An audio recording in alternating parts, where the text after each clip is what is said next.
It's time. It's time. It's time. It's time to shop. One and only CMR Shopping Mall. ನಮ್ಮ shopping ನ best destination ರಾಯಚೂರಿನಲ್ಲಿ September 22ರಂದು ವಿಶೇಷ ಆರಂಭ. ಇನ್ಮೇಲೆ ಪ್ರತಿದಿನವೂ ಸೆಲೆಬ್ರೇಷನ್.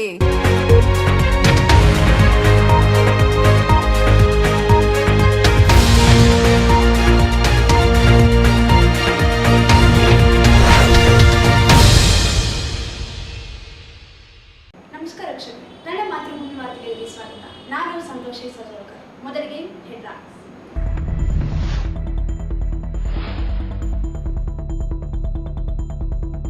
ಕಲ್ಯಾಣ ಕರ್ನಾಟಕ ಜಿಲ್ಲೆಗಳ ಆರೋಗ್ಯ ಸ್ಥಿತಿ ಬದಲಾವಣೆಗೆ 857 ಕೋಟಿ ರೂಪಾಯಿ ಅನುದಾನ. ಸಚಿವ ದಿನೇಶ್ ಗುಂಡೂರಾವ್.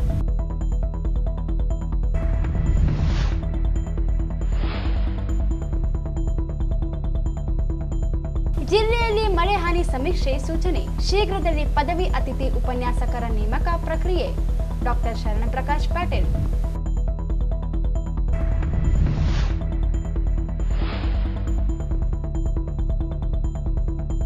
ಮಾನಸಯ್ಯ ವಿರುದ್ಧ ಸಲ್ಲದ ಹೇಳಿಕೆ ತಿರುಚುವ ಪ್ರಯತ್ನ. ನಾಗಲಿಂಗಸ್ವಾಮಿ ದಲ್ಲಾಳಿ. ಎಂಡಿ ಅಮೀರ್ ಅಲಿ.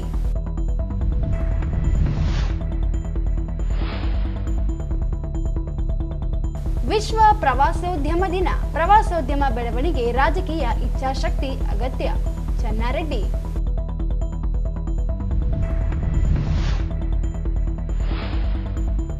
ವಾಲ್ಮೀಕಿ ನಾಯಕ ಸಮಾಜದ ಕರಡು ಸಮಿತಿ ಅಧ್ಯಕ್ಷ ಸ್ಥಾನದಿಂದ ವೆಂಕಟೇಶ್ ನಾಯಕ್ ಅಸ್ಕಿಹಾಳ್ ವಜಾ. ಶೀಘ್ರದಲ್ಲಿ ಹೊಸ ಅಧ್ಯಕ್ಷರ ಆಯ್ಕೆ. ಮಹಾದೇವ ನಾಯಕ್.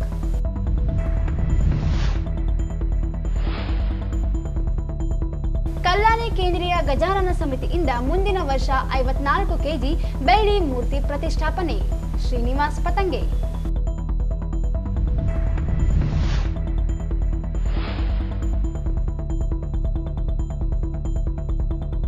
ಜಿಲ್ಲೆಯಲ್ಲಿ ಮಳೆಯಿಂದ ಮನೆಗಳಿಗೆ ನುಗ್ಗಿದ ನೀರು. ಜನಜೀವನ ಅಸ್ತವ್ಯಸ್ತ.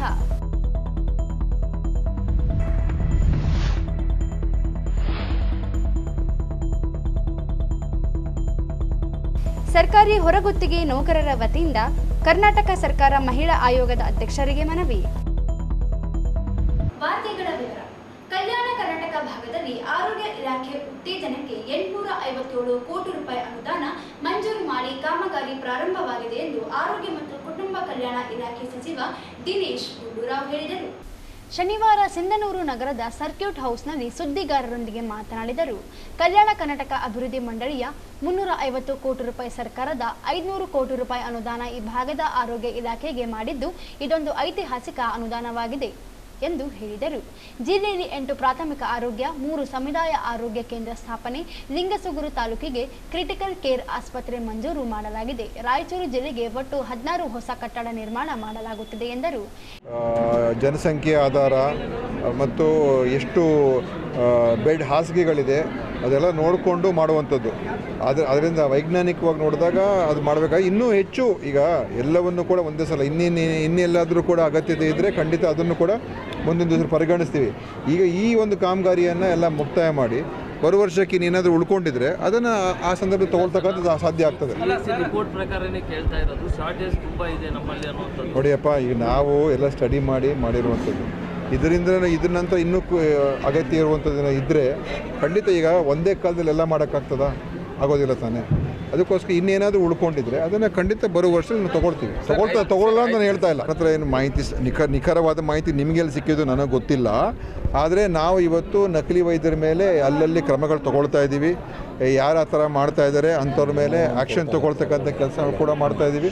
ಅದರಲ್ಲಿ ಗಡಿ ಭಾಗದಲ್ಲಿ ಇರ್ತಕ್ಕಂಥ ಪ್ರದೇಶ, ರಾಜ್ಯ, ಜಿಲ್ಲೆಗಳಿಗೆ ಸ್ವಲ್ಪ ಹೆಚ್ಚಾಗಿರುವಂಥದ್ದು ಅದನ್ನು ಕೂಡ ಅವ್ರ ಮೇಲೆ ಕೂಡ ಕ್ರಮ ತೊಗೊಳ್ತಾ ಇದ್ದೀವಿ. ಈಗ ಇನ್ನೊಂದು ಏನಂತ ಹೇಳಿದ್ರೆ, ವಿಶೇಷವಾಗಿ ಕಲ್ಯಾಣ ಕರ್ನಾಟಕಕ್ಕೆ ಏನು ಸುಮಾರು 15 ಹೊಸ ತಾಲೂಕುಗಳಲ್ಲಿ ಅಲ್ಲಿ ಡಯಾಲಿಸಿಸ್ ಕೇಂದ್ರಗಳಿರಲಿಲ್ಲ.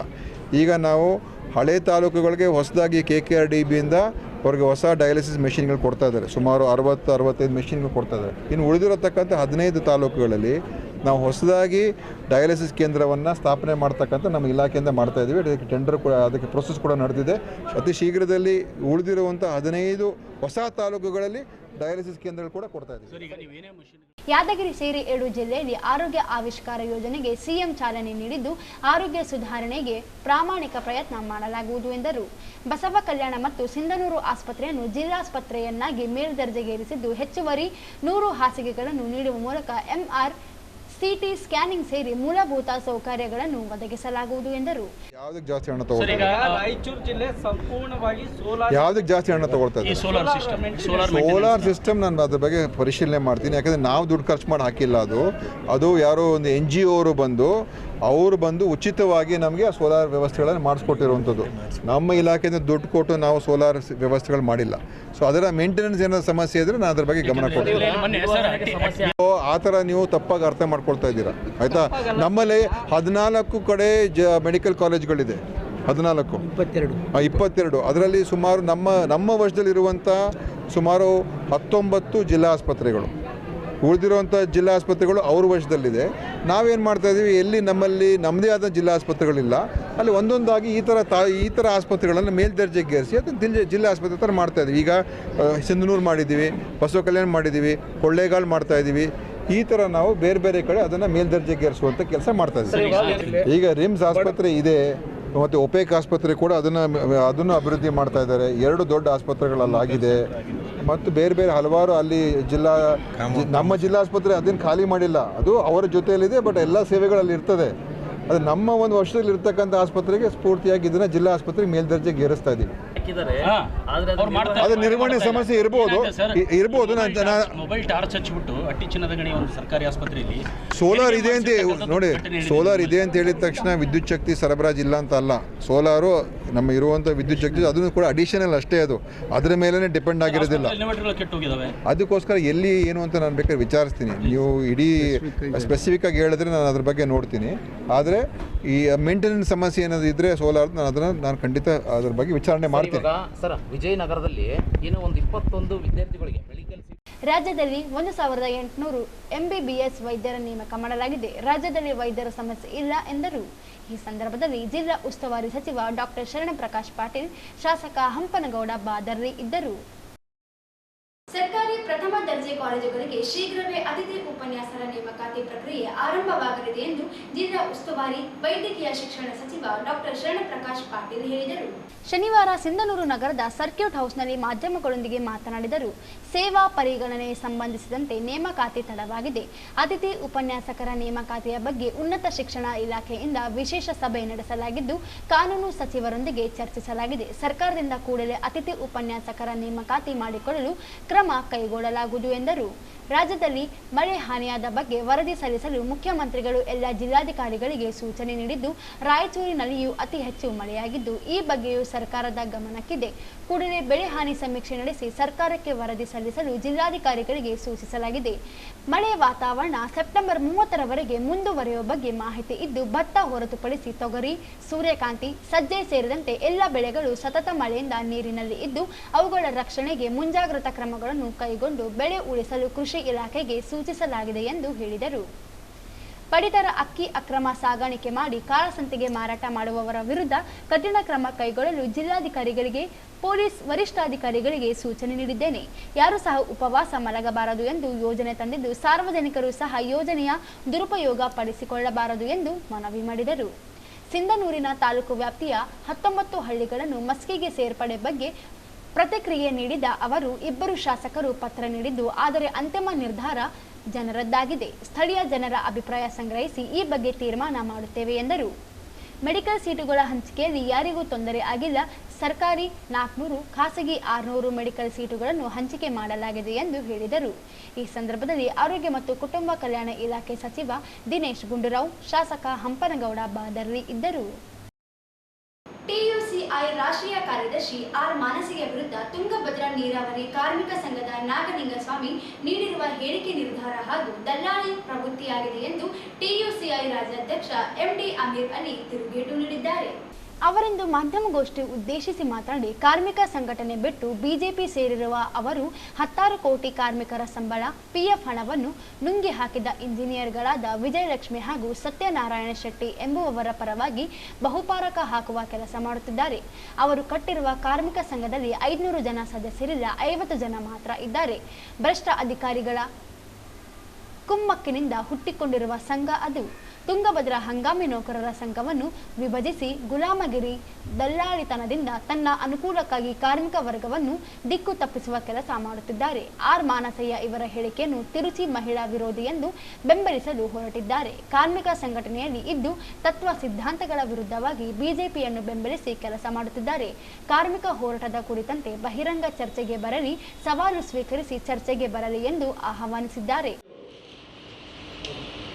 ಬೆನ್ನಿಗೆ ಚೂರಿ ಹಾಕುವಂಥ ಕೆಲಸ ಅಂತ ಹೇಳಿದರೆ ತಪ್ಪಾಗಿಲ್ಲ. ನಮ್ಮ ಸಂಘಟನೆಯ ಮುಖಂಡರ ವಿಚಾರಗಳನ್ನು ಇನ್ನೂ ತಮ್ಮ ಹೇಳಿಕೆಯಲ್ಲಿ ಹೇಳಿದ್ದಾರೆ. ಇನ್ನು ಬಹಳಷ್ಟು ವಿಷಯಗಳಿದ್ದಾವೆ, ನಾವು ಎಲ್ಲ ಬಯಲಿಗಾಗ್ತೀವಿ. ಇದು ರಾಜಕೀಯ ಅಲ್ಲ, ಇದೊಂದು ಟ್ರೇಡ್ ಯೂನಿಯನ್. ಟ್ರೇಡ್ ಯೂನಿಯನ್ನಲ್ಲಿ ಕಾರ್ಮಿಕರ ಒಳ್ಳೆಯದಕ್ಕಾಗಿ, ಕಾರ್ಮಿಕ ಕುಟುಂಬದ ಅವರ ಜೀವನಕ್ಕಾಗಿ ಈ ಒಂದು ಸಂಘಟನೆಗಳನ್ನು ಕಟ್ಕೊಂಡು ನಡೆಯುವಂತಾಗಿದೆ. ಇದು ರಾಜಕೀಯ ಪಕ್ಷ ಅಲ್ಲ. ಇವರು ನಮ್ಮಲ್ಲಿ ಇರುವಂಥವರೇ ಬಿಜೆಪಿನ ಹೋಗ್ಬಿಟ್ಟು ಅಲ್ಲಿಂದ ಈ ಸಂಘದಲ್ಲಿ ಪದಾಧಿಕಾರಿಯಾಗಿದ್ದವರು ಅಲ್ಲಿ ಸಂಘ ಒಡೆಯುವಂಥ ಕೆಲಸ ಮಾಡಿ ಹೊಡ್ಕೊಂಡು 500 ಸದಸ್ಯರಂತ ಅವರು ಇವತ್ತು ಗುರುತು ಮಾಡ್ತಿದ್ದಾರೆ. ನಿನ್ನೆ ಪತ್ರಿಕೆಯಲ್ಲಿ ನೋಡಿದ್ದಾರೆ. ಅವ್ರ ಜೊತೆಗೆ 50 ಜನ ಇರೋದು, ಅದಕ್ಕೆ ಇನ್ನೊಂದು ಪೂಜೆ ಹಾಕ್ಕೊಂಡು 500 ಜನ ಅಂತ ನಿನ್ನೆ ಪತ್ರಿಕೆ ಹೇಳಿಕೆ ಕೊಟ್ಟಿದ್ದಾರೆ. ಎಲ್ಲ ನಮ್ಮ ನೀರಾವರಿಯ ಪದಾಧಿಕಾರಿಗಳು ನನ್ನ ಜೊತೆಗೆ ಕೂತಿದ್ದಾರೆ. ಎಷ್ಟು ಸದಸ್ಯತ್ವ ಇದೆ ಎಂಬುದು ನಮ್ಮ ಪ್ರಧಾನ ಕಾರ್ಯದರ್ಶಿ ಕಾಮ್ರೇಡ್ ಅಡ್ವಿರವ್ರಿಗೆಲ್ಲ ಚೆನ್ನಾಗಿ ಗೊತ್ತಿದೆ. ಎಲ್ಲ ಡಿವಿಷನ್ನಿಂದ ಎಷ್ಟೆಷ್ಟು ಜನ ಮೆಂಬರ್ಶಿಪ್ ನಮ್ಮಲ್ಲಿ ಇದೆ ಅಂತ ನಾವು ಟ್ರೇಡ್ ಯೂನಿಯನ್ ಸೆಂಟರ್ ರೆಕಾರ್ಡ್ ಇಟ್ಟಿದ್ವಿ. ಇಂಥ ಒಂದು ಸುಮ್ಮನೆ ಗಾಯ ಗುಂಡು ಹಾಕುವಂಥ ಒಂದು ನಿನ್ನೆ ಕೊಟ್ಟಂಥ ಪತ್ರಿಕೆಯನ್ನು ನಾವು ಖಂಡಿಸ್ತೀವಿ. ಟ್ರೇಡ್ ಯೂನಿಯನ್ ಸೆಂಟರ್ನಿಂದ ನಾನು ರಾಜ್ಯಾಧ್ಯಕ್ಷನಾಗಿ ಅದನ್ನು ತೀವ್ರ ಖಂಡಿಸ್ತೇನೆ. ಅನಂತರ ಇವರು ಅಧಿಕಾರಿಗಳ ಕೈಗೊಂಬೆಯಾಗಿ ಚಮಚಗಿರಿ ಮಾಡ್ತಾ ಇದ್ದಾರೆ. ಅವರು ತಮ್ಮ ಹೇಳಿಕೆಯಲ್ಲಿ ಕ್ಲಿಯರ್ ಆಗಿ ಹೇಳ್ತಾ ಇದ್ದಾರೆ, ನಾವು ಹೋರಾಟ ಮಾಡಲಾರ್ದ ಕೊಡಿಸ್ತೀವಿ ಅಂತ. ಹೋರಾಟ ಮಾಡಲಾರ್ದ ಕೊಡಿಸ್ತೀವಿ ಅಂದರೆ ಇವತ್ತು ತಿಂಗಳಾನುಗಟ್ಟಲೆ ಕಟ್ಟಿದಂಥ EPF ಕಟ್ಟಿಲ್ಲ ಹೋಗಿ. ಈಗ ನಾವೇನು ಸಿಲ್ವಾರದಲ್ಲಿ ಹೋರಾಟ ಪ್ರಾರಂಭ ಮಾಡಿದ್ವಿ 25ನೇ ತಾರೀಕಿನಿಂದ.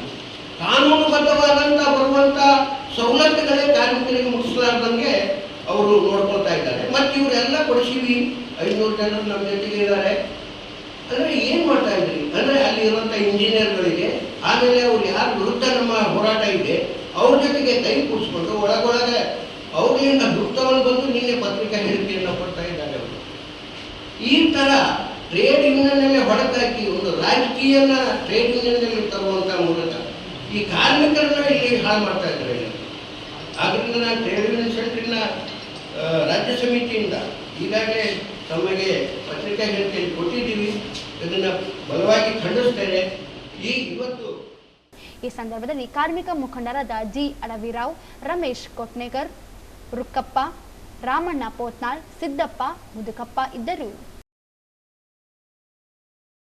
ಜಿಲ್ಲೆಯಲ್ಲಿ ಸಾಕಷ್ಟು ಪ್ರವಾಸಿ ತಾಣಗಳಿದ್ದು ಅವುಗಳು ಅಭಿವೃದ್ಧಿ ಹೊಂದದೇ ಇರುವುದಕ್ಕೆ ರಾಜಕೀಯ ವ್ಯಕ್ತಿಗಳು, ಸರ್ಕಾರ ಹಾಗೂ ಇಲಾಖೆಗಳ ನಿರ್ಲಕ್ಷ್ಯವೇ ಕಾರಣವಾಗಿದೆ ಎಂದು ಪ್ರಥಮ ದರ್ಜೆ ಕಾಲೇಜಿನ ಇತಿಹಾಸ ಉಪನ್ಯಾಸಕ ಚಿನ್ನಾರೆಡ್ಡಿ ಹೇಳಿದರು. ಅವರಿಂದು ನಗರದ ನವರಂಗ್ ದರ್ವಾಜ ಬಳಿ ಇರುವ ಹಮ್ದರ್ದ್ ಪ್ರೌಢಶಾಲೆಯ ಸಭಾಂಗಣದಲ್ಲಿ ಜಿಲ್ಲಾಡಳಿತ, ಜಿಲ್ಲಾ ಪಂಚಾಯತ್, ಮಹಾನಗರ ಪಾಲಿಕೆ, ಶಿಕ್ಷಣ ಇಲಾಖೆ, ಪುರಾತತ್ವ ಸಂಗ್ರಹಾಲಯಗಳು ಮತ್ತು ಪರಂಪರೆ ಇಲಾಖೆ ಹಾಗೂ ಪ್ರವಾಸೋದ್ಯಮ ಇಲಾಖೆಯಿಂದ ಹಮ್ಮಿಕೊಂಡಿದ್ದ ವಿಶ್ವ ಪ್ರವಾಸೋದ್ಯಮ ದಿನಾಚರಣೆ ಕಾರ್ಯಕ್ರಮದಲ್ಲಿ ಉಪನ್ಯಾಸ ನೀಡಿ ಮಾತನಾಡಿದರು. ವಿಶ್ವ ಪ್ರವಾಸೋದ್ಯಮ ದಿನಾಚರಣೆಯನ್ನು ವಿಶ್ವಾದ್ಯಂತ ಆಚರಣೆ ಮಾಡಲಾಗುತ್ತದೆ. ಆದರೆ ದಿನಾಚರಣೆ ಕೇವಲ ಕಾರ್ಯಕ್ರಮಕ್ಕೆ ಮಾತ್ರ ಸೀಮಿತವಾಗಬಾರದು. ಐತಿಹಾಸಿಕತೆಯನ್ನು ಉಳಿಸಿ ಬೆಳೆಸುವ ಕಾರ್ಯಗಳು ಪ್ರತಿನಿತ್ಯವಾಗಬೇಕು ಎಂದರು. ಅನೇಕ ಐತಿಹಾಸಿಕ ಸ್ಥಳಗಳು ಜಿಲ್ಲೆಯಲ್ಲಿದ್ದು ಅವುಗಳನ್ನು ಅಭಿವೃದ್ಧಿಪಡಿಸುವ ಕಾರ್ಯವಾಗಬೇಕು. ಪ್ರವಾಸಿ ತಾಣಗಳು ಅಭಿವೃದ್ಧಿ ಹೊಂದಿದರೆ ಸ್ಥಳೀಯ ಸಮುದಾಯಗಳು ಆರ್ಥಿಕವಾಗಿ ಅಭಿವೃದ್ಧಿ ಹೊಂದುತ್ತವೆ. ಪ್ರವಾಸೋದ್ಯಮದಲ್ಲಿ ಅನೇಕ ಕಾರ್ಯಚಟುವಟಿಕೆಗಳಲ್ಲಿ ತೊಡಗಿಕೊಂಡಾಗ ಮಾತ್ರ ಐತಿಹಾಸಿಕತೆಯನ್ನು ಗುರುತಿಸಲು ಸಾಧ್ಯವಾಗುತ್ತದೆ ಎಂದು ತಿಳಿಸಿದರು. ಪ್ರವಾಸೋದ್ಯಮ ಅಭಿವೃದ್ಧಿಯಾದಾಗ ಪ್ರವಾಸಿಗರ ಸಂಖ್ಯೆಯು ಹೆಚ್ಚಾಗುತ್ತದೆ ಮತ್ತು ಕರಕುಶಲಕಾರರು ಕೂಡ ಆರ್ಥಿಕವಾಗಿ ಸಬಲರಾಗುತ್ತಾರೆ. ಜಿಲ್ಲೆಯು 4000 ವರ್ಷಗಳ ಇತಿಹಾಸವನ್ನು ಹೊಂದಿದ್ದು ಜಿಲ್ಲೆಯ ಮಸ್ಕಿಯಲ್ಲಿ ಇತಿಹಾಸಕಾರರು ಭೂ ಉತ್ಖನನ ಮಾಡಿದ್ದಾರೆ. ಇದರಲ್ಲಿ 4000 ವರ್ಷಗಳ ಹಿಂದೆ ಜನರು ವಾಸಿಸುತ್ತಿದ್ದರು ಎಂಬುದಕ್ಕೆ ಪುರಾವೆಗಳು ದೊರೆತಿವೆ ಎಂದರು. ಗಬ್ಬೂರಿನಲ್ಲಿ 28 ಪ್ರಾಚೀನ ದೇವಾಲಯಗಳಿವೆ, 27 ಶಿಲಾ ಶಾಸನಗಳಿವೆ. ಮುದಗಲ್ನಲ್ಲಿ 2 ಸುತ್ತಿನ ಕೋಟೆಯಲ್ಲಿ ಶಿಲಾ ಶಾಸನಗಳಿವೆ. ಕವಿತಾಳ, ಕೋಟೆಕಲ್ ಸೇರಿದಂತೆ ಹಲವೆಡೆ ಬೆಟ್ಟಗುಡ್ಡಗಳ ಮೇಲೆ ರೇಖಾಚಿತ್ರಗಳಿವೆ. ಇವುಗಳು ಆದಿಮಾನವರ ತಾಣವಾಗಿತ್ತು ಎಂಬುದು ತಿಳಿಯುತ್ತದೆ ಎಂದು ಹೇಳಿದರು.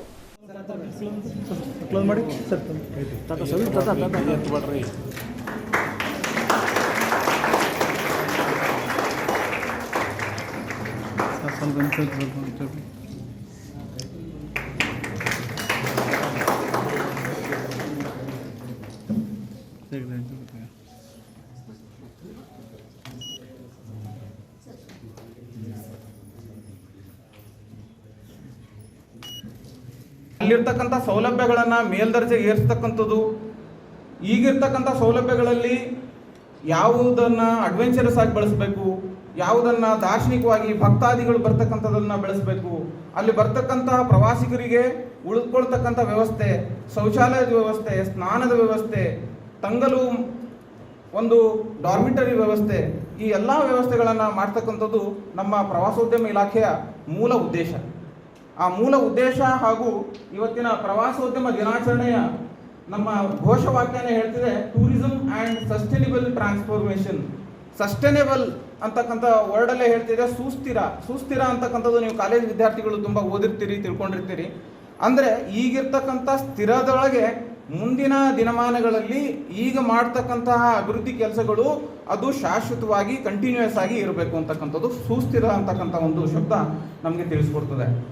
ಇವತ್ತಿನ ಈ ಒಂದು ಘೋಷವಾಕ್ಯದಡಿ ನಾವು ಆಚರಣೆ ಮಾಡ್ತಿರ್ತಕ್ಕಂಥ ಕಾರ್ಯಕ್ರಮಕ್ಕೆ ಎಷ್ಟೊಂದು ಪ್ರಾಮುಖ್ಯತೆ ರಾಜ್ಯ, ದೇಶ ಹಾಗೂ ವಿಶ್ವ ಮಟ್ಟದಲ್ಲಿ ಇದೆ ಅಂತಕ್ಕಂಥದ್ದು ನಾವೆಲ್ಲರೂ ಗಮನಿಸಬೇಕು. ನಾನು ಯಾಕೆ ಡಿಗ್ರಿ ಕಾಲೇಜ್ ವಿದ್ಯಾರ್ಥಿಗಳನ್ನೇ ಈ ಒಂದು ಕಾರ್ಯಕ್ರಮಕ್ಕೆ ಮುಂಚೆ ಒಂದು ಅಧಿಕಾರಿಯಾಗಿ ನೇಮಕ ಆಗೋಕ್ಕಿಂತ ಮುಂಚೆ ಅನೇಕ ಸ್ಪರ್ಧಾತ್ಮಕ ಎಕ್ಸಾಮ್ಗಳಿಗೆ ಓದ್ತಕ್ಕಂಥದ್ದು, ಕಾಂಪಿಟೇಷನ್ ಎಕ್ಸಾಮ್ಗಳಿಗೆ ಇಂಟರ್ವ್ಯೂ ಕೊಡ್ತಕ್ಕಂಥದ್ದನ್ನು ಮಾಡಿದ್ದೀನಿ. ಈಗ ನಾನು DD ಫುಡ್ ಆಗಿ ಕೆಲಸ ಮಾಡ್ತಿದ್ದೀನಿ, ಹೆಚ್ಚುವರಿಯಾಗಿ ಸಹಾಯಕ ನಿರ್ದೇಶಕರು ಪ್ರವಾಸೋದ್ಯಮ ಇಲಾಖೆಯಲ್ಲೂ ಇದ್ದೀನಿ. ಈ ಮುಂಚೆ ನಾನು ಸುಮಾರು 4-5 ಇಲಾಖೆಗಳಲ್ಲಿಯೂ ಸಹಿತ ಕೆಲಸ ಮಾಡಿದ್ದೀನಿ KPSC ಇಂದ ಸೆಲೆಕ್ಟ್ ಆಗಿ. ಯಾಕೆ ನನಗೆ 4-5 ಸಾರಿ ಮತ್ತೆ ಎಕ್ಸಾಮ್ಗಳನ್ನು ಪಾಸ್ ಆಗ್ತಿದೆ ಅಂತಂದರೆ, ಇವುಗಳನ್ನು ಸೆಮಿನಾರ್ಸ್ಗಳನ್ನು, ಲೆಕ್ಚರ್ಸ್ಗಳನ್ನು ಕೇಳೋದು, ಮತ್ತು ಈ ವಿಡಿಯೋಸ್ನ ನಾನು ನಿಮ್ಗೆ ಸ್ಟಾರ್ಟಿಂಗ್ ಬಂದಾಗ ಎಲ್ಲರಿಗೂ ರಾಯಚೂರಿನ ಎಲ್ಲ ಪ್ರವಾಸಿ ತಾಣಗಳ ವಿಡಿಯೋಸ್ ಒಂದು ಪ್ಲ್ಯಾನ್ ಇತ್ತು, ಬಟ್ ಎಕ್ಸಿಕ್ಯೂಷನ್ ಅಷ್ಟೊಂದು ಸಮರ್ಪಕ ಆಗಲಿಲ್ಲ ಅಂತಕ್ಕಂಥ ಖೇದ ನನಗೂ ಇದೆ. ಒಂದು ಯಾಕೆ ಅದು ಸಮರ್ಪಕ ಆಗಲಿ, ಸರ್ಕಾರಗಳು, ರಾಜಕೀಯ ವ್ಯಕ್ತಿಗಳು ಮತ್ತು ಪ್ರವಾಸೋದ್ಯಮ ಇಲಾಖೆಗಳ ಇಚ್ಛಾಶಕ್ತಿಯ ಕೊರತೆಯಿಂದ ಪ್ರವಾಸೋದ್ಯಮ ಅಭಿವೃದ್ಧಿಯಾಗುತ್ತಿಲ್ಲ ಎಂದು ಬೇಸರ ವ್ಯಕ್ತಪಡಿಸಿದರು. ಇದಕ್ಕೂ ಮೊದಲು ಪ್ರವಾಸೋದ್ಯಮ ಇಲಾಖೆಯ ಪ್ರಭಾರ ಸಹಾಯಕ ನಿರ್ದೇಶಕ ನಜೀರ್ ಅಹಮದ್ ಮಾತನಾಡಿ, ಕೇವಲ ಪ್ರವಾಸಿ ತಾಣಗಳನ್ನು ಗುರುತಿಸುವುದು ಮಾತ್ರವಲ್ಲ, ಅವುಗಳನ್ನು ಮೇಲ್ದರ್ಜೆಗೇರಿಸುವುದು, ಆಕರ್ಷಣೀಯಗೊಳಿಸುವುದು ಪ್ರವಾಸೋದ್ಯಮ ಇಲಾಖೆಯ ಮುಖ್ಯ ಉದ್ದೇಶವಾಗಿದ್ದು, ಪ್ರವಾಸಿ ತಾಣಗಳಲ್ಲಿ ಮೂಲಭೂತ ಸೌಲಭ್ಯಗಳನ್ನು ಒದಗಿಸುವ ಜವಾಬ್ದಾರಿ ಇಲಾಖೆಯ ಮೇಲಿದೆ ಎಂದರು. ಜಿಲ್ಲೆಯಲ್ಲಿರುವ ಐತಿಹಾಸಿಕ ಪ್ರವಾಸಿ ತಾಣಗಳನ್ನು ಅಭಿವೃದ್ಧಿಪಡಿಸಲು ಇಲಾಖೆಯ ಸೂಕ್ತ ಕ್ರಮಗಳನ್ನು ಕೈಗೊಳ್ಳಲಾಗಿದ್ದು, ಪ್ರತಿಯೊಬ್ಬರ ಸಹಕಾರವು ಅಗತ್ಯವಾಗಿರುತ್ತದೆ ಎಂದರು. ಈ ಸಂದರ್ಭದಲ್ಲಿ ಪ್ರಥಮ ದರ್ಜೆ ಪದವಿ ಮಹಿಳಾ ಕಾಲೇಜು ಪ್ರಾಚಾರ್ಯೆ ಡಾಕ್ಟರ್ ಸುಗುಣ, ಪುರಾತತ್ವ ಸಂಗ್ರಹಾಲಯ ಪರಂಪರೆ ಇಲಾಖೆಯ ಕ್ಯೂರೇಟರ್ ಶಿವಪ್ರಕಾಶ್, ಹಮ್ದರ್ದ್ ಕಾಲೇಜಿನ ಪ್ರಾಚಾರ್ಯ ಕಾಶಪ್ಪ, ಚಿತ್ರಕಲಾ ಶಿಕ್ಷಕ ಚಂದ್ರಶೇಖರ್ ಸೇರಿದಂತೆ ಇತರರು ಇದ್ದರು. ವಿಶ್ವ ಪ್ರವಾಸೋದ್ಯಮ ದಿನಾಚರಣೆಯ ಅಂಗವಾಗಿ ಈ ವಿಶ್ವ ಪ್ರವಾಸೋದ್ಯಮದ ಘೋಷಣೆಯಾಗಿರ್ತಕ್ಕಂಥ ಟೂರಿಸಂ ಆ್ಯಂಡ್ ಸಸ್ಟೈನೇಬಲ್ ಟ್ರಾನ್ಸ್ಫಾರ್ಮೇಷನ್, ಪ್ರವಾಸೋದ್ಯಮ ಮತ್ತು ಸುಸ್ಥಿರ ಪರಿವರ್ತನೆಯ ಪ್ರವಾಸೋದ್ಯಮವನ್ನು ವೇಗವರ್ಧಕವಾಗಿ ಬಳಸುವ ವಿಧಾನವನ್ನು ಇದು ಸೂಚಿಸುತ್ತದೆ. ಹಾಗಾಗಿ ಪರಿಸರ ಸಂರಕ್ಷಣೆ, ಸಾಮಾಜಿಕ ಸಾಂಸ್ಕೃತಿಕ ಸಂರಕ್ಷಣೆ ಹಾಗೆ ಸ್ಥಳೀಯ ಸಮುದಾಯಗಳ ಆರ್ಥಿಕ ಸಬಲೀಕರಣವನ್ನು ಮಾಡೋದರ ಮೂಲಕ ಪ್ರವಾಸೋದ್ಯಮವನ್ನು ನಾವಿವತ್ತು ಬೆಳೆಸಬೇಕಾಗಿದೆ. 2025ರ ನಂತರ ಪ್ರವಾಸೋದ್ಯಮ ಮತ್ತು ಸುಸ್ಥಿರ ಪರಿವರ್ತನೆ ಎಂಬ ವಿಷಯವನ್ನು ಇಲ್ಲಿ ಹೇಳಲಾಯಿತು. ಇದಕ್ಕೆ ಸಂಬಂಧಪಟ್ಟಂತೆ ಸಮುದಾಯ ಆಧಾರಿತ ಪ್ರವಾಸೋದ್ಯಮ ಸೌಲಭ್ಯಗಳಂತಹ ಪ್ರವಾಸೋದ್ಯಮ ಮೂಲಸೌಕರ್ಯ ಅಭಿವೃದ್ಧಿಪಡಿಸಬೇಕಂತಕ್ಕಂಥದ್ದು ಇಲ್ಲಿ ಮುಖ್ಯ ಉದ್ದೇಶ ಆಗಿರ್ತಕ್ಕಂಥ. ಯಾವಾಗ ಸ್ಥಳೀಯ ಸಮುದಾಯಗಳು ಈ ವಿಶ್ವ ಪ್ರವಾಸೋದ್ಯಮ ಈ ಒಂದು ಇಲಾಖೆಗೆ ಸಂಬಂಧಪಟ್ಟಂತೆ ಅನೇಕ ಈ ಒಂದು ಕಾರ್ಯಚಟುವಟಿಕೆಗಳಲ್ಲಿ ತಮ್ಮನ್ನು ತಾವು ತೊಡಗಿಸಿಕೊಂಡಾಗ ಮಾತ್ರ ನಮ್ಮ ಐತಿಹಾಸಿಕ ಸ್ಥಳಗಳನ್ನು ಗುರುತಿಸಲಿಕ್ಕೆ ಸಾಧ್ಯ ಆಗ್ತದೆ. ಹೀಗಾಗಿ ಈ ಮೂಲ ಸೌಕರ್ಯಗಳ ಈ ಒಂದು ಅಭಿವೃದ್ಧಿಯಲ್ಲಿ ಹೂಡಿಕೆ ಮಾಡಿ ಪ್ರವಾಸೋದ್ಯಮ, ಪರಿಸರ ಮತ್ತು ಹಸಿರು ಪ್ರವಾಸೋದ್ಯಮ ಸೇರಿದಂತೆ ಪುನರುತ್ಪಾದಕ ಜವಾಬ್ದಾರಿಯುತವಾಗಿರ್ತಕ್ಕಂಥ ಪ್ರವಾಸೋದ್ಯಮವನ್ನು ನಾವು ಮಾಡಬೇಕಾಗಿದೆ. ಹಾಗೆ ಪ್ರವಾಸೋದ್ಯಮ ಅಭಿವೃದ್ಧಿ ಮತ್ತು ನಿರ್ವಹಣೆಯಲ್ಲಿ ಸಮುದಾಯದ ಒಳಗೊಳ್ಳುವಿಕೆ ಮತ್ತು ಭಾಗವಹಿಸುವಿಕೆ. ಹಮ್ದರ್ದ್ ಪ್ರೌಢಶಾಲೆಯಲ್ಲಿ ಹಮ್ಮಿಕೊಂಡ ವಿಶ್ವ ಪ್ರವಾಸೋದ್ಯಮ ದಿನಾಚರಣೆ ಕಾರ್ಯಕ್ರಮದಲ್ಲಿ ನಾಡಗೀತೆಯನ್ನು ಧ್ವನಿವರ್ಧಕದ ಮೂಲಕ ಹಾಕಲಾಗಿತ್ತು. ಆದರೆ ನಾಡಗೀತ ಅರ್ಧಕ್ಕೆ ನಿಂತು ವೇದಿಕೆ ಮೇಲಿದ್ದ ಅಧಿಕಾರಿಗಳಿಗೆ ಮುಜುಗರ ಉಂಟಾಯಿತು. ನಂತರ ಕಾರ್ಯಕ್ರಮದಲ್ಲಿದ್ದ ಎಲ್ಲರೂ ಹಾಡತೊಡಗಿದ್ದರು. ವ್ಯವಸ್ಥಿತವಾಗಿ ಕಾರ್ಯಕ್ರಮವನ್ನು ಆಯೋಜಿಸದೇ ಇರುವುದು ಈ ಘಟನೆಗೆ ಕಾರಣವಾಗಿದೆ ಎಂಬುದು ಹಲವರು ಮಾತನಾಡಿಕೊಂಡರು. ವಿದ್ಯಾರ್ಥಿಗಳಿಂದಲೇ ನಾಡಗೀತೆಯನ್ನು ಹಾಡಿಸಬಹುದಿತ್ತು, ಆದರೆ ಧ್ವನಿವರ್ಧಕದ ಮೂಲಕ ಹಾಡನ್ನು ಹಾಕಿ ಇಲಾಖೆ ಗೋಜಿಗೆ ಸಿಲುಕಿಕೊಂಡಂತಾಯಿತು. ಈಗ ಜಾಹೀರಾತು. It's time. It's time. It's time. It's time to shop. One and only CMR Shopping Mall. ನಮ್ಮ ಶಾಪಿಂಗ್ ನ ಬೆಸ್ಟ್ ಡೆಸ್ಟಿನೇಷನ್ ರಾಯಚೂರಿನಲ್ಲಿ ಸೆಪ್ಟೆಂಬರ್ 22ರಂದು ವಿಶೇಷ ಆರಂಭ. ಇನ್ಮೇಲೆ ಪ್ರತಿದಿನವೂ ಸೆಲೆಬ್ರೇಷನ್. ಶ್ರೀ ತುಳಜಾ ಭವಾನಿ ದೇವಸ್ಥಾನ 16ನೇ ವರ್ಷದ ಶರಣ ನವರಾತ್ರಿ ಮಹೋತ್ಸವ ದಿನಾಂಕ 22/9/2025 ಸೋಮವಾರ ದಿನದಂದು ಬೆಳಿಗ್ಗೆ ಬ್ರಾಹ್ಮಿ ಮುಹೂರ್ತದಲ್ಲಿ ಅಮ್ಮನವರ ನಂದಾದೀಪ, ವಿಜಯದಶಮಿಯ ತನಕ ಶ್ರೀ ತುಳಜಾ ಭವಾನಿ ಅಮ್ಮನವರಿಗೆ ಬೆಳಗಿನ ಜಾವ ಕ್ಷೀರಾಭಿಷೇಕ, ಪುಷ್ಪಾಭಿಷೇಕ ಹಾಗೂ ಸಂಜೆ ಗೂದೂಳಿ ಸಮಯದಲ್ಲಿ ಅಮ್ಮನವರಿಗೆ ವಿಶೇಷ ಅಲಂಕಾರ, ಭಕ್ತರಿಂದ ಕುಂಕುಮ ಅರ್ಚನೆ ಇರುತ್ತದೆ. ಹಾಗೂ ದಿನಾಂಕ 1/10/2025 ಬುಧವಾರ ಗಣಹೋಮ, ರುದ್ರಹೋಮ ಇರುತ್ತದೆ. ಮಧ್ಯಾಹ್ನ 12 ಗಂಟೆಗೆ ಹೋಮದ ಪೂರ್ಣಾಹುತಿ, ಮಹಾಮಂಗಳಾರತಿ, ಉಡಿ ತುಂಬುವ ಕಾರ್ಯಕ್ರಮ ಹಾಗೂ ಅನ್ನದಾಸೋಹ ಇರುತ್ತದೆ. ಸರ್ವ ಭಕ್ತಾದಿಗಳು ಶ್ರೀ ತುಳಜಾ ಭವಾನಿ ಅಮ್ಮನವರ ದೇವಸ್ಥಾನದಲ್ಲಿ ಬಂದು ಪೂಜೆಯಲ್ಲಿ, ಕುಂಕುಮಾರ್ಚನೆಯಲ್ಲಿ ದಂಪತಿ ಸಮೇತವಾಗಿ ಆಗಮಿಸಬೇಕಾಗಿ ವಿನಂತಿ. ದೇವಿಯ ಆಶೀರ್ವಾದ ಪಡೆದುಕೊಳ್ಳಿ. ಶ್ರೀ ತುಳಜಾ ಭವಾನಿ ದೇವಸ್ಥಾನದ ಧರ್ಮಾಧಿಕಾರಿಗಳು ಸಾಗರ್ ಪಾಟೀಲ್. ಸರ್ವೇ ಜನ ಸುಖಿನೋ ಭವಂತು. ತುಳಜಾ ಭವಾನಿ ಸನ್ನಿಧಾನದಲ್ಲಿ ಬನ್ನಿ ಮಹಾಕಾಳಿ ವೃಕ್ಷ ಇರುತ್ತದೆ. ಬೆಳಗಿನ ಜಾವ ಬನ್ನಿ ಮಹಾಕಾಳಿ ಪೂಜೆಯಲ್ಲಿ ಪಾಲ್ಗೊಂಡು ತುಳಜಾ ಭವಾನಿ ಪೂಜೆಯಲ್ಲಿ ಭಾಗವಹಿಸಬೇಕಾಗಿ ವಿನಂತಿ. ಹಾಗೂ ಪ್ರತಿದಿನ ಸಂಜೆ ದಾಂಡಿಯ ಕಾರ್ಯಕ್ರಮ ಇರುತ್ತದೆ. ಸ್ಥಳ ಶ್ರೀ ತುಳಜಾ ಭವಾನಿ ದೇವಸ್ಥಾನ, ಬೋಳಮಾನದೊಡ್ಡಿ ರಸ್ತೆ, ರಾಯಚೂರು. ಸರ್ವರಿಗೂ ಆದರದ ಸ್ವಾಗತ ಕೋರುವವರು ಶ್ರೀ ಸಾಗರ್ ಪಾಟೀಲ್ ಹಾಗೂ ಗೋ ಸೇವಕರು, ರಾಯಚೂರು. ಹೆಚ್ಚಿನ ಮಾಹಿತಿಗಾಗಿ ಸಂಪರ್ಕಿಸಿ 7338341870.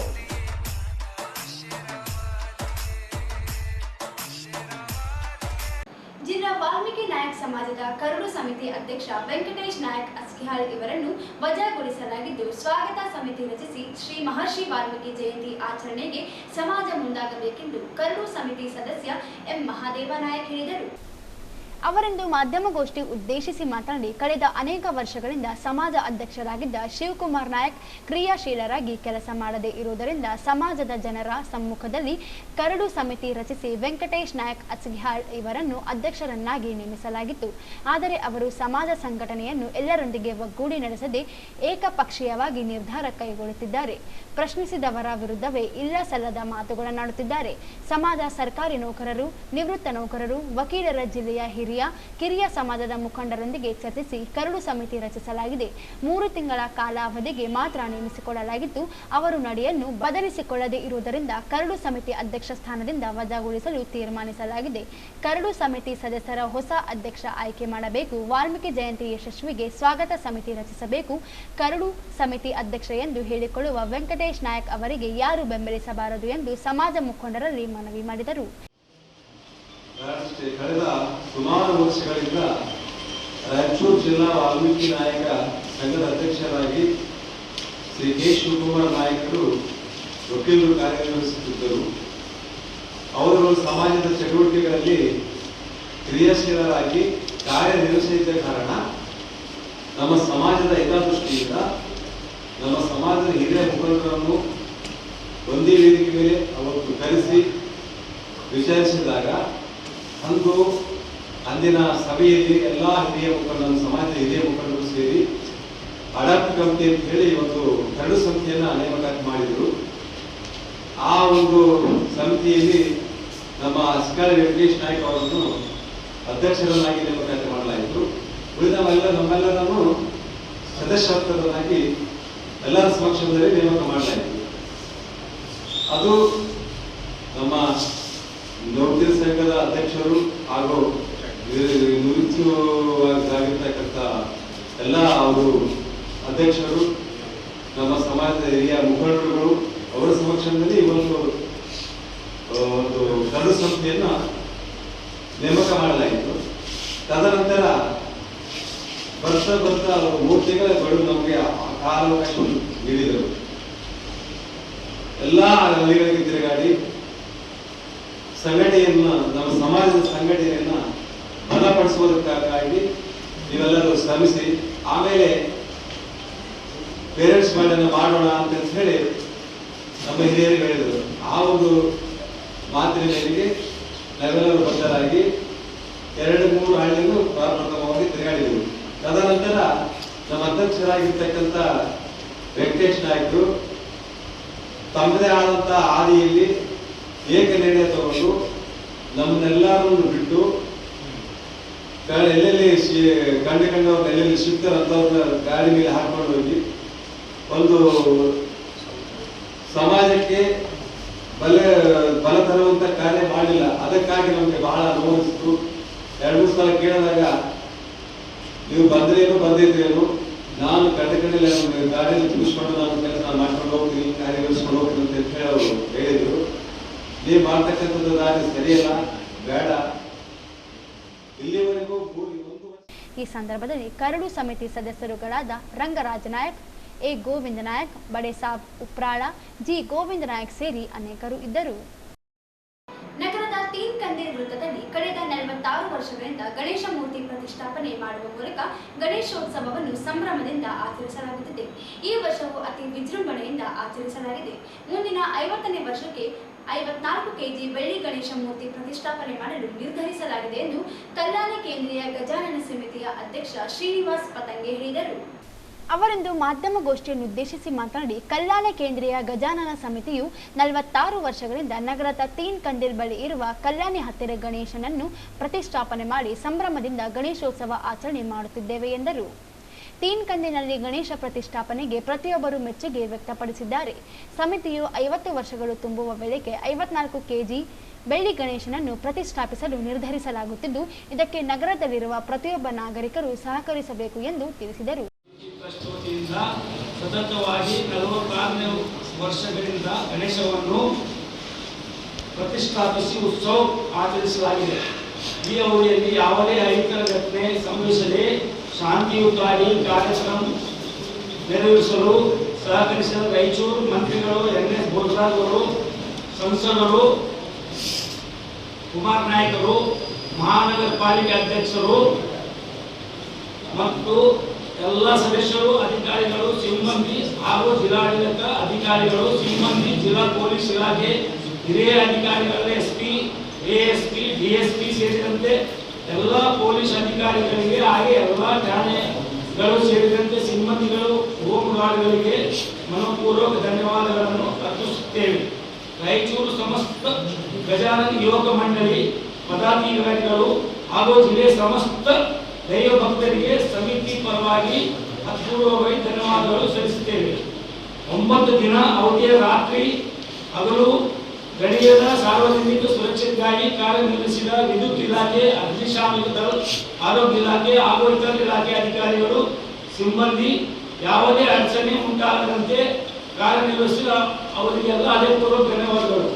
ರಾಯಚೂರು ವಿಜೃಂಭಣೆಯಿಂದ ಜರುಗಿದ ಗಣೇಶೋತ್ಸವವನ್ನು ರಾಜ್ಯದ ಪ್ರಚಾರ ಮಾಡಿ ಜಿಲ್ಲೆಯ ಹೆಸರನ್ನು ರಾಜ್ಯ ಮಟ್ಟದಲ್ಲಿ ಗಮನಿಸುವಂತೆ ಮಾಡಿದ ಪತ್ರಿಕೋದ್ಯಮ, ಮಾಧ್ಯಮ ಪತ್ರಕರ್ತರು ಹಾಗೂ ಸಾಮಾಜಿಕ ಜಾಲತಾಣ ಮಾಧ್ಯಮ ಪ್ರಭಾವಿಗಳಿಗೆ ಅಂತರಂಗದಿಂದ ಧನ್ಯವಾದಗಳು ಅರ್ಪಿಸುತ್ತೇವೆ. ಯಾವುದೇ ಅಹಿತಕರ ಘಟನೆಗಳು ನಡೆಯದಂತೆ ಶಾಂತಿಯುತವಾಗಿ ಈ ವರ್ಷದ ಗಣೇಶೋತ್ಸವವನ್ನು ನೆರವೇರಿಸಲು ಕಾರಣರಾದ ಪೊಲೀಸ್ ಇಲಾಖೆ, ಜನಪ್ರತಿನಿಧಿಗಳು ಸೇರಿದಂತೆ ಗಣೇಶೋತ್ಸವ ಸಂಭವಿಸಿದ ಎಲ್ಲ ಇಲಾಖೆಗಳಿಗೆ ಧನ್ಯವಾದಗಳು ಸಲ್ಲಿಸಿದರು. ಈ ಸಂದರ್ಭದಲ್ಲಿ ಭೀಮರೆಡ್ಡಿ ಸರ್ಜಾಪುರ್, ಮಹಾಲಿಂಗಪ್ಪ ಪಾಟೀಲ್, ಸುರೇಶ್ ಸ್ವಾಮಿ ಶಬರಿಮಲೆ, ಅಜಯ್ ಛಾಜೇಡ್, ಮಹೇಂದ್ರ ಸೋಲಂಕಿ, ಗೋವರ್ಧನ್ ಗಿರಿ, ರೋಹಿತ್ ಪತಂಗೆ, ನಾಗೇಶ್ ಪವಾರ್ ಸೇರಿದಂತೆ ಇನ್ನಿತರರು ಉಪಸ್ಥಿತರಿದ್ದರು. ಜಿಲ್ಲೆಯಾದ್ಯಂತ ಕಳೆದ 2 ದಿನಗಳಿಂದ ನಿರಂತರವಾಗಿ ಮಳೆ ಸುರಿಯುತ್ತಿದ್ದು ಮಳೆಯ ನೀರು ಮನೆಗಳಿಗೆ ಮತ್ತು ಜಮೀನುಗಳಿಗೆ ನುಗ್ಗಿ ಅವಾಂತರ ಸೃಷ್ಟಿಸಿದೆ. ಜಿಲ್ಲೆಯ 7 ತಾಲೂಕುಗಳಲ್ಲಿ ದೊಡ್ಡ ಪ್ರಮಾಣದಲ್ಲಿ ನಿರಂತರವಾಗಿ ಮಳೆ ಸುರಿದಿದೆ. ಒಂದೆಡೆ ಮಳೆಯ ನೀರು ಮನೆಯೊಳಗೆ ನುಗ್ಗಿದ್ದು ನೀರು ಹೊರಹಾಕಲು ಹರಸಾಹಸ ಪಡುವಂತಾಗಿದೆ. ಸಿಂಧನೂರು ತಾಲೂಕಿನ ಮಟ್ಟೂರು ಗ್ರಾಮದಲ್ಲಿ 20ಕ್ಕೂ ಹೆಚ್ಚು ಮನೆಗಳಿಗೆ ನೀರು ನುಗ್ಗಿವೆ. ಮಳೆಯಿಂದಾಗಿ 5-6 ಮನೆಗಳ ಗೋಡೆ ಕುಸಿದು ಅವಾಂತರ ಸೃಷ್ಟಿ ಮಾಡಿದೆ. ಮನೆಗಳಿಗೆ ನೀರು ನುಗ್ಗಿ ಆಹಾರ, ದವಸ ಧಾನ್ಯಗಳು ನೀರು ಪಾಲಾಗಿವೆ. ನಿವಾಸಿಗಳು ಸ್ಥಳೀಯರ ನೆರವಿನಿಂದ ಮನೆಯಿಂದ ನೀರು ಹೊರಹಾಕುತ್ತಿದ್ದಾರೆ. ವಿಪರೀತ ಮಳೆಯಿಂದ ತಗ್ಗು ಪ್ರದೇಶಗಳಿಗೆ ನೀರು ನುಗ್ಗಿದ ಪರಿಣಾಮ ತಗ್ಗು ಪ್ರದೇಶದಲ್ಲಿನ ಮನೆಗಳ ನಿವಾಸಿಗಳು ತೊಂದರೆ ಅನುಭವಿಸುವಂತಾಯಿತು. ಮಸ್ಕಿ ತಾಲೂಕಿನಲ್ಲಿ 66.4 ಮಿಲಿಮೀಟರ್ ಮಳೆಯಾಗಿದೆ. ಹೆಚ್ಚಿನ ಪ್ರಮಾಣದಲ್ಲಿ ಮಳೆಯಾಗಿದ್ದರಿಂದ ಮಸ್ಕಿ ಜಲಾಶಯಕ್ಕೆ ಅಪಾರ ಪ್ರಮಾಣದಲ್ಲಿ ನೀರು ಬರುತ್ತಿದ್ದರಿಂದ ಇಂದು ಬೆಳಿಗ್ಗೆ 4 ಗೇಟ್ಗಳ ಮೂಲಕ ಹೆಚ್ಚಿನ ನೀರನ್ನು ಮಸ್ಕಿಯ ಹಿರೇಹಳ್ಳಕ್ಕೆ ಬಿಡಲಾಗಿದೆ. ಲಿಂಗಸಗೂರು ತಾಲೂಕಿನಲ್ಲಿ 66 ಮಿಲಿಮೀಟರ್ ಮಳೆ ಪ್ರಮಾಣ ದಾಖಲಾಗಿದೆ. ಹೆಚ್ಚಿನ ಪ್ರಮಾಣದಲ್ಲಿ ಮಳೆ ಸುರಿದಿದ್ದರಿಂದ ಹಳ್ಳ ಕೊಳ್ಳಗಳು ಭರ್ತಿಯಾಗಿ ಜಮೀನುಗಳಲ್ಲಿರುವ ಬೆಳೆಗಳಿಗೆ ನೀರು ನುಗ್ಗಿ ನಷ್ಟ ಉಂಟು ಮಾಡಿವೆ. ಸಿಂಧನೂರು ತಾಲೂಕಿನಲ್ಲಿ 59.4 ಮಿಲಿಮೀಟರ್ ಮಳೆಯಾಗಿದೆ. ಮಟ್ಟೂರು ಗ್ರಾಮದಲ್ಲಿ ಮನೆಗಳಿಗೆ ಹಾನಿಯಾಗಿವೆ. ತಗ್ಗು ಪ್ರದೇಶ ಮನೆಗಳಿಗೆ ನೀರು ನುಗ್ಗಿ ಅವಾಂತರ ಉಂಟು ಮಾಡಿದೆ. ಸಿರವಾರ್ ತಾಲೂಕಿನಲ್ಲಿ 57.4 ಮಿಲಿಮೀಟರ್ ಮಳೆಯಾಗಿದೆ. ಮಾನವಿ ತಾಲೂಕಿನಲ್ಲಿ 53.8 ಮಿಲಿಮೀಟರ್ ಮಳೆಯಾಗಿದ್ದು ಕೋನಾಪುರ ಪೇಟೆ ಬಡಾವಣೆಯಲ್ಲಿ ತಗ್ಗು ಪ್ರದೇಶಗಳಲ್ಲಿ ನೀರು ನುಗ್ಗಿವೆ. ಶಾಲಾ ಆವರಣವು ಮಳೆ ನೀರಿನಿಂದ ಜಲಾವೃತವಾಗಿದೆ. ದಸರಾ ಹಿನ್ನೆಲೆಯಲ್ಲಿ ಶಾಲೆಗೆ ರಜೆ ನೀಡಿದ್ದರಿಂದ ತೊಂದರೆ ಉಂಟಾಗಿಲ್ಲ. ಪ್ರವಾಸಿ ಮಂದಿರದಲ್ಲಿ ಮಳೆ ನೀರು ಆವರಣದಲ್ಲಿ ಸಂಗ್ರಹಗೊಂಡು ಈಜುಕೊಳದಂತಾಗಿದೆ. ನೀರು ಹೊರ ಹೋಗದಂತೆ ಸುತ್ತಲೂ ತಡೆಗೋಡೆ ನೀರನ್ನು ತಡೆ ಹಿಡಿದಿದೆ. ರಾಯಚೂರು ತಾಲೂಕಿನಲ್ಲಿ 48.4 ಮಿಲಿಮೀಟರ್ ಮಳೆಯಾಗಿದೆ. ಪತ್ತೇಪುರ್, ಹೊಸಪೇಟೆ, ಬೇವಿನ ಬೆಂಚಿ, ಇಡಪನೂರು, ತಲಮಾರಿ ಸೇರಿದಂತೆ ಬಹುತೇಕ ಗ್ರಾಮದ ಸಮೀಪವಿರುವ ಹಳ್ಳ ತುಂಬಿ ಹರಿದಿದ್ದ ಪರಿಣಾಮ ಜಮೀನುಗಳಿಗೆ ನೀರು ನುಗ್ಗಿ ಹತ್ತಿ, ತೊಗರಿ ಸೇರಿದಂತೆ ಇತರೆ ಬೆಳೆಗಳು ನಷ್ಟ ಉಂಟಾಗಿದೆ. ದೇವದುರ್ಗ ತಾಲೂಕಿನಲ್ಲಿ 47.2 ಮಿಲಿಮೀಟರ್ ಮಳೆಯಾಗಿದೆ. ತಾಲೂಕಿನ ಮಸರ್ಕಲ್, ಮುಷ್ಟೂರು, ಜಾಲರದಿನಿ, ಖಾನಾಪುರ್, ಮಸೀದಿಪುರ ಗ್ರಾಮದ ಹಳ್ಳಗಳು ಭರ್ತಿಯಾಗಿ ಹರಿದಿವೆ. ಜಿಲ್ಲೆಯಾದ್ಯಂತ ಸತತವಾಗಿ ಮಳೆ ಸುರಿದಿದ್ದು ಸಾಕಷ್ಟು ಕಡೆಗಳಲ್ಲಿ ಜಮೀನುಗಳಿಗೆ ನುಗ್ಗಿ ನಷ್ಟ ಉಂಟಾಗುವಂತಾಗಿದೆ. ದಿನಾಂಕ 19/9/2025 ಸನ್ಮಾನ್ಯ ಶ್ರೀ ನಾಗಲಕ್ಷ್ಮಿ ಕರ್ನಾಟಕ ಸರ್ಕಾರ ಮಹಿಳಾ ಆಯೋಗದ ಅಧ್ಯಕ್ಷರು ರಾಯಚೂರು ಜಿಲ್ಲೆ ಸರ್ಕಿಟ್ ಹೌಸ್ನಲ್ಲಿ ಸರ್ಕಾರಿ ಹೊರಗುತ್ತಿಗೆ ನೌಕರರ ಮನವಿಯನ್ನು ಸಲ್ಲಿಸಲಾಯಿತು. ಮನವಿಯ ವಿಷಯವೇನೆಂದರೆ ಸರ್ಕಾರಿ ಹೊರಗುತ್ತಿಗೆ ಮಹಿಳಾ ಸಿಬ್ಬಂದಿ ಅವರಿಗೆ ಕೆಲಸ ಮಾಡುವ ಸ್ಥಳದಲ್ಲಿ ವೇತನ ಸಹಿತ ಹೆರಿಗೆ ರಜೆಯನ್ನು ಸರ್ಕಾರದಿಂದ ಜಾರಿಗೆ ಬರುವಂತೆ ಆದೇಶ ಬೇಕೆಂದು ಈ ಮನವಿಯಲ್ಲಿ ತಿಳಿಸಲಾಗಿದೆ.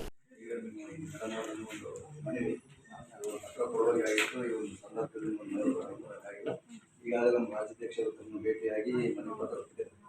ಸುಧಾಕರ್ ಅಂತೇಳಿ ರಾಜ್ಯಾಧ್ಯಕ್ಷರು ಮನವಿ ಪತ್ರ ಸರ್ಕಾರ ಹೊರಗುತ್ತಿಗೆ ನೌಕರರು ಮಹಿಳೆ ಸಿಬ್ಬಂದಿಯವರಿಗೆ ಹೆರಿಗೆ ಮೇಲೆ ಹೋದರೆ ರಜೆ ಸಮೇತ ವೇತನ ಸರ್ಕಾರ ವತಿಯಿಂದ ಪಾವತಿ ಆಗಲಿಲ್ಲ.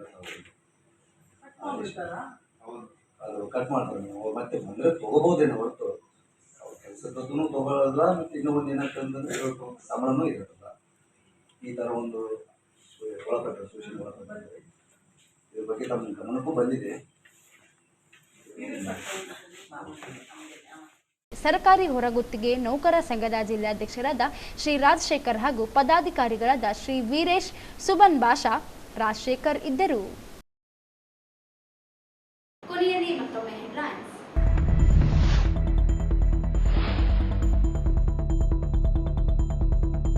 ಕಲ್ಯಾಣ ಕರ್ನಾಟಕ ಜಿಲ್ಲೆಗಳ ಆರೋಗ್ಯ ಸ್ಥಿತಿ ಬದಲಾವಣೆಗೆ 857 ಕೋಟಿ ರೂಪಾಯಿ ಅನುದಾನ, ಸಚಿವ ದಿನೇಶ್ ಗುಂಡೂರಾವ್.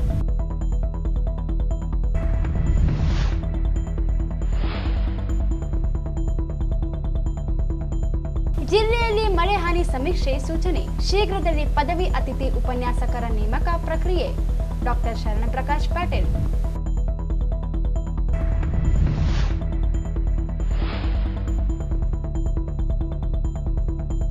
ಮಾನಸಯ್ಯ ವಿರುದ್ಧ ಸಲ್ಲದ ಹೇಳಿಕೆ ತಿರುಚುವ ಪ್ರಯತ್ನ, ನಾಗಲಿಂಗಸ್ವಾಮಿ ದಲ್ಲಾಳಿ, ಎಂಡಿ ಅಮೀರ್ ಅಲಿ.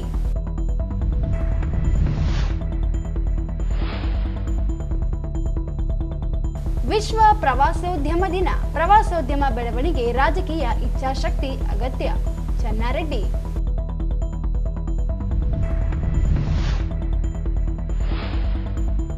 ವಾಲ್ಮೀಕಿ ನಾಯಕ ಸಮಾಜದ ಕರಡು ಸಮಿತಿ ಅಧ್ಯಕ್ಷ ಸ್ಥಾನದಿಂದ ವೆಂಕಟೇಶ್ ನಾಯಕ್ ಅಸ್ಕಿಹಾಳ್ ವಜಾ, ಶೀಘ್ರದಲ್ಲಿ ಹೊಸ ಅಧ್ಯಕ್ಷರ ಆಯ್ಕೆ ಮಹಾದೇವ ನಾಯಕ್.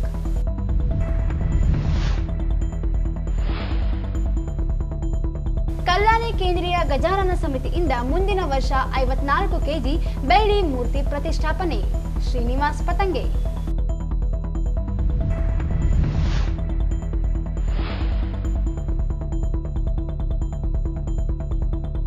ಜಿಲ್ಲೆಯಲ್ಲಿ ಮಳೆಯಿಂದ ಮನೆಗಳಿಗೆ ನುಗ್ಗಿದ ನೀರು, ಜನಜೀವನ ಅಸ್ತವ್ಯಸ್ತ.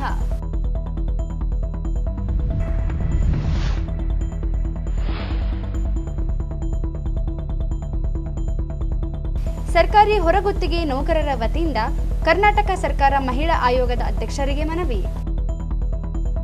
ಇಲ್ಲಿಗೆ ವಾರ್ತೆಗಳ ಪ್ರಸಾರ ಮುಕ್ತಾಯವಾಯಿತು. ಮುಂದಿನ ವಾರ್ತೆಗಳೊಂದಿಗೆ ಮತ್ತೆ ಭೇಟಿಯಾಗೋಣ. ವಂದನೆಗಳು.